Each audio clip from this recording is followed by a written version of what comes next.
दोस्तों, दिनाक्षी short hand में आपका स्वागत है। अगर आप चैनल पर नए हैं तो चैनल को सब्सक्राइब करें और बेल आइकन जरूर दबाएं। आज की संपादकीय डिक्टेशन 772 शब्दों की एक डिक्टेशन रहेगी जो कि 80 शब्द प्रति मिनट की गति से बोली जाएगी।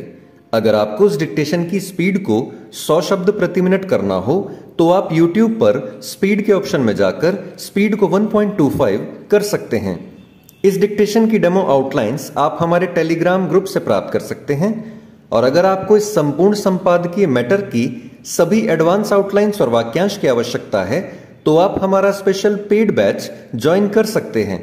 हमारे पेड बैच में दी गई एडवांस आउटलाइंस और वाक्यांश की सहायता से आप शॉर्ट हैंड को 120 प्लस की गति में लिखने में सक्षम होंगे। इस बैच को ज्वाइन करने के लिए आप डिस्क्रिप्शन बॉक्स में दिए गए मोबाइल नंबर पर व्हाट्सएप कर सकते हैं। तो चलिए डिक्टेशन को स्टार्ट करते हैं। डिक्टेशन 5 सेकंड बाद स्टार्ट होगी। Ready, start. अंततः पंजाब के पूर्व मुख्यमंत्री कैप्टन अमरिंदर सिंह अपने समर्थकों के साथ भाजपा में शामिल हो गए।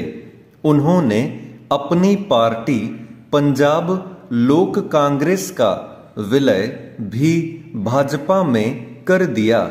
यद्यपि पिछले विधानसभा चुनाव में भाजपा के साथ मिलकर चुनाव लड़े उनकी नवगठित पार्टी के किसी प्रत्याशी को जीत हासिल नहीं हुई और खुद अमरिंदर सिंह भी चुनाव हार गए थे।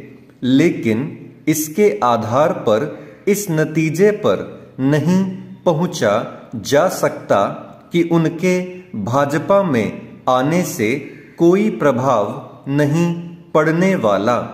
उनके रूप में भाजपा को एक बड़े सिख चेहरे की तलाश थी, वह पूरी हो गई है। चूंकि अमरिंदर सिंह के पास लंबा राजनीतिक अनुभव है और वह पंजाब के 2 बार मुख्यमंत्री भी रहे हैं, इसलिए उनका साथ लेकर भाजपा राज्य में अपनी जड़ें जमा सकती है। अमरिंदर सिंह के पहले पंजाब कांग्रेस के कुछ और नेता भाजपा में शामिल हो चुके हैं। इनमें पंजाब कांग्रेस के अध्यक्ष रह चुके सुनील जाखड़ भी हैं। कांग्रेस के अतिरिक्त अकाली दल के भी कई नेता भाजपा में शामिल हो चुके हैं। चूंकि पंजाब में पिछले विधानसभा चुनाव के पहले तक भाजपा अकाली दल की सहयोगी बनकर रही, इसलिए पहली बार उसे इस राज्य में अपना विस्तार करने का अवसर मिलेगा। यह समय बताएगा कि भाजपा 2024 के लोकसभा चुनाव तक स्वयं को कितनी शक्तिशाली बना सकेगी, लेकिन इसकी अनदेखी नहीं की जा सकती कि आज पंजाब में कांग्रेस बिखराव से ग्रस्त और राजनीतिक रूप से बुरी तरह पस्त है। इसके लिए कांग्रेस नेतृत्व अपने अलावा अन्य किसी को दोष नहीं दे सकता। उसने जिन नेताओं को महत्व देने के लिए अमरिंदर सिंह को अपमानित कर मुख्यमंत्री पद से हटाया, वे आज राजनीतिक रूप से असरहीन भी हैं और दिशाहीन भी। उनकी आपसी खींचतान भी थमने का नाम नहीं ले रही है। जो पंजाब एक समय कांग्रेस का गढ़ हुआ करता था, वहां फिलहाल उसका भविष्य उज्जवल नहीं दिख रहा है।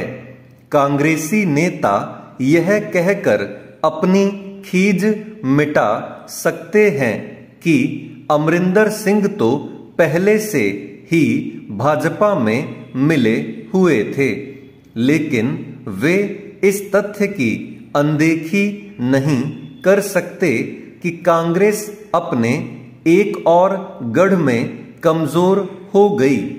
अमरिंदर सिंह के भाजपा में शामिल होने के साथ ही इस तरह के स्वर तेज हो रहे हैं कि ऑपरेशन लोटस थमने का नाम नहीं ले रहा है। निसंदेह देश के अन्य हिस्सों में भी विभिन्न राजनीतिक दलों के नेताओं के भाजपा में शामिल होने का सिलसिला कायम है, लेकिन इसका कारण यह नहीं कि उन्हें येन केन प्रकारेण पार्टी में लाने का कोई अभियान छिड़ा हुआ है। विपक्षी दल यह समझें तो बेहतर कि अन्य दलों के नेता इसलिए भाजपा में शामिल हो रहे हैं क्योंकि वे अपना भविष्य अन्य किसी पार्टी और विशेष रूप से कांग्रेस में नहीं देख रहे हैं। चेंज। बिहार के सभी प्रारंभिक विद्यालयों में मिड डे मील की व्यवस्था है। इसकी गुणवत्ता पर सवाल उठने को लेकर अक्सर खबरें आती हैं।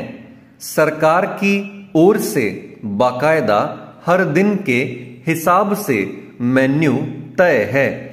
यह बच्चों के लिए जरूरी पोषक तत्वों के हिसाब से बनाया गया है। मिड डे मील को लेकर सरकार की ओर से अक्सर औचक निरीक्षण वरीय अधिकारियों द्वारा किया जाता है। कई बार जिलाधिकारी खुद बच्चों के साथ बैठकर भोजन करते हैं।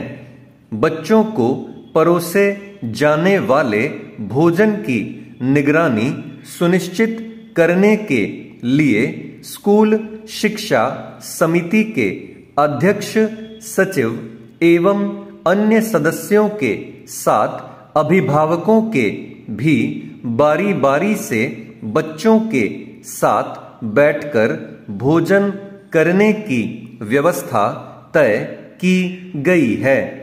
इसके बावजूद गुणवत्ता पर अक्सर प्रश्न उठता है। इसको देखते हुए केंद्र सरकार की ओर से इस बारे में राज्य मध्याह्न भोजन निदेशालय को दिशा निर्देश जारी किया गया है कि गुणवत्ता की परख अब उच्च शिक्षण संस्थानों के छात्र करेंगे।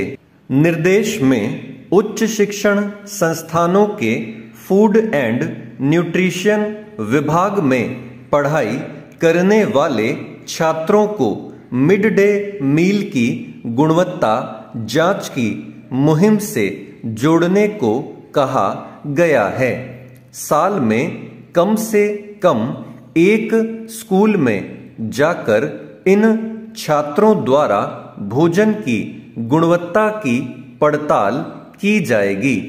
साथ ही उन्हें खुद भी उसे चख कर उसकी रेटिंग करनी होगी। उन्हें बताना होगा कि खाना अच्छा है, सामान्य या फिर खराब है। वाकई यह सकारात्मक पहल है।